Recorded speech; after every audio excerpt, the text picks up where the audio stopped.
Friends and family, just going on a little walkie talkie today, and I'd invite you to join me. I'm just going to go nice and slow and relaxed.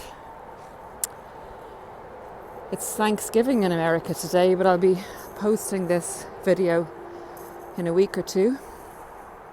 I'd like to talk today about the narky do's and talk about why they will leave you, but they don't want anyone else to have you. It's another little crazy chink in the personality disorder.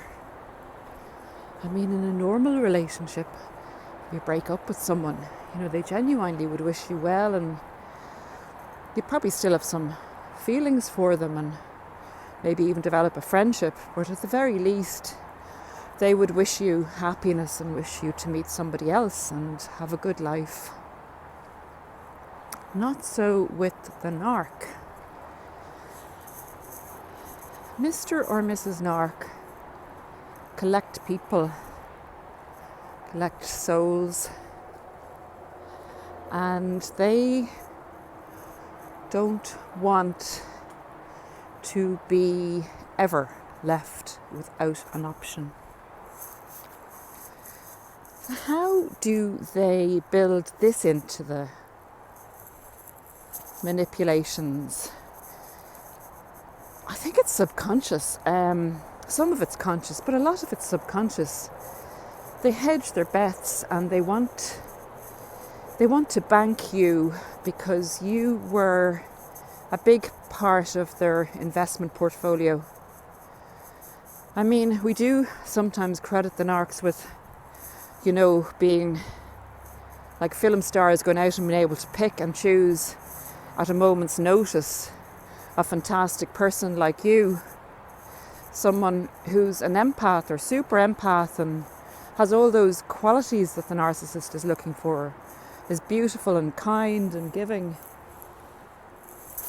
As one subscriber pointed out there recently, we do have a wealth of empathic and kind and beautiful people on this particular forum on YouTube, but in the world in general, it's not that easy to find one of us. It's not that easy to find you, to replace you again. So they don't have that many longer term relationships throughout their lives. But the ones they do have, they want to make damn sure that nobody else is going to have a part of that investment once they've left. So how do they do that? It's one of the reasons that, actually it's a big reason that they give you a very, very cruel discard. Or if you discard them, a huge hoover to get you back. An amazing, world famous, stunning performance, an apology, and I'll change, and you're beautiful to get you back, only to discard you at a later date. But they will just use that time to get you even more hooked into them if you take them back. Guys, the cruelty of the discard means that it's going to take quite some time to overcome it. So that gives them, that kind of banks them time for you to recover. They know you're not like them. You're not just going to hop on to somebody else immediately. So they're banking a certain amount of time on you taking a long time to recover. And that's kind of another reason that they do the heat check hoovers or send the flying monkeys in, or make sure one of the flying monkeys keeps in contact with you as your confidant, as your supporter. And they even have sneaky supporters that you really do think are your friends and they're not. That's why they say to get rid of anyone who has any contact with a narcissist. Sorry, I just had to turn around there and go back up now. I'll let you see a load of little doggies coming up to Remy, because I'd like this to be a relaxing video.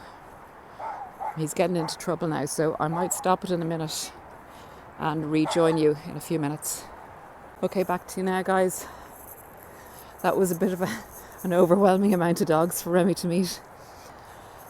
So yeah, anyone that knows the narcissist, even vaguely that be very wary of the information that you give them, because the narcissist will always be checking, particularly towards the end of the first year after they leave you. Then, if the heat checks aren't giving the narc too much enough information, they'll actually do their little hoover to see how in control you are or not, to see if you're still banked, just in case they want to come back to you. So they'll often ask, I was asked this, is there anybody else? Are you going out with anyone? No. Oh, that's good. Now, instead of saying, oh, that's good, they should be really saying, oh, that's a shame. Oh, I hope you meet someone soon. But no. That's good news to them. So I guess, just thinking about it, one way you could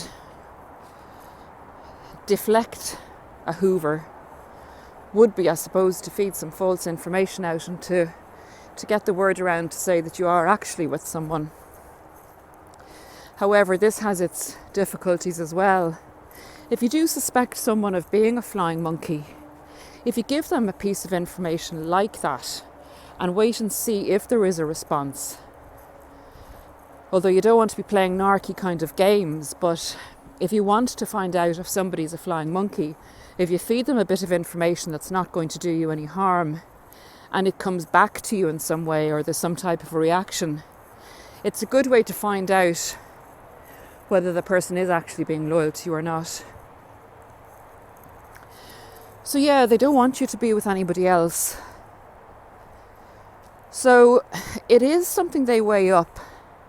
If you are beginning to go out with someone and the supply they're with currently isn't proving to be the wonderful source of supply, isn't proving to be the grass greener on the other side, you may get a mega hoover.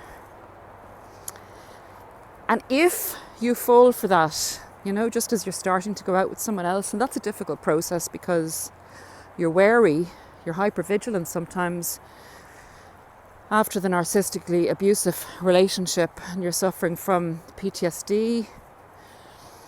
It's going to take you a long time before you actually commit to a new relationship, never mind meet someone else. But if you do, agree to a hoover, say when you're a month in with someone new, and then you haven't fully recovered and you go back to them, that's just a dreadful situation, because I tell you guys, they may give you a few months and dump you just to prove that they could. And in doing that, they think they'd have you more banked. They've put you into the bigger safe so that you definitely could never get away. You'd be broken at that stage. And the person that you were maybe starting a healthy, loving relationship with, well, that'd be over. That'd be gone. More time wasted in Narcville with the dirty old narcs. Look, they've put a lot of time into you. It's like in the military when they train and groom, and they spend a lot of time, money, resources on new recruits to get them up to serviceable level. It's the same with the narcissist. They're not going to do that and then just let you go.